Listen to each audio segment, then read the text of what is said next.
আসসালামু আলাইকুম সম্মানিত ভিউয়ার্স, কেমন আছেন? আমি মোহাম্মদ জাকারিয়া, চিকিৎসক, মোটিভেশন স্পিকার।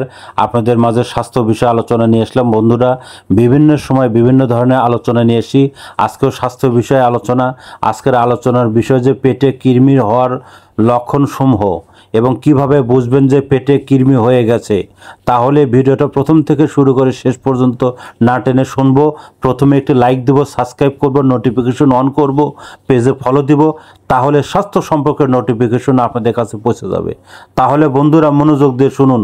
কৃমির হওয়ার যে লক্ষণসমূহ: তলপেট বা নাভির চারপাশে ব্যথা বা ফোলা ভাব, ক্ষুধা কমে যাওয়া বা অস্বাভাবিক বেড়ে যাওয়া, বমি বমি ভাব, বমি হওয়া, বদহজম বা গ্যাস, ডায়রিয়া, পায়ুপথে চুলকানি, ওজন কমে যাওয়া, ত্বকে চুলকানি বা অ্যালার্জি, শারীরিক দুর্বলতা ও ক্লান্তি, সব সময় কাশি হওয়া, রাতে শিশুদের দাঁত ঘষঘষি শব্দ হয়, ঘুমের মধ্যে মুখ দিয়ে লালা পড়া।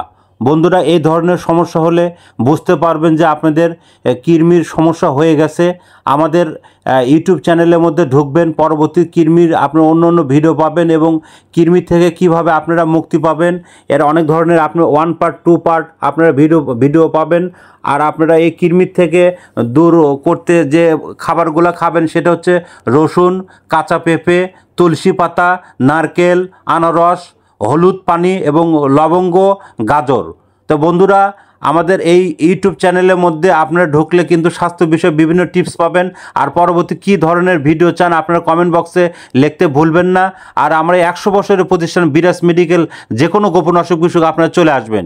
তো বন্ধুরা, এতক্ষণ মনোযোগ সহকারে দেখার জন্য সবাইকে থ্যাংক ইউ, সবাইকে ধন্যবাদ।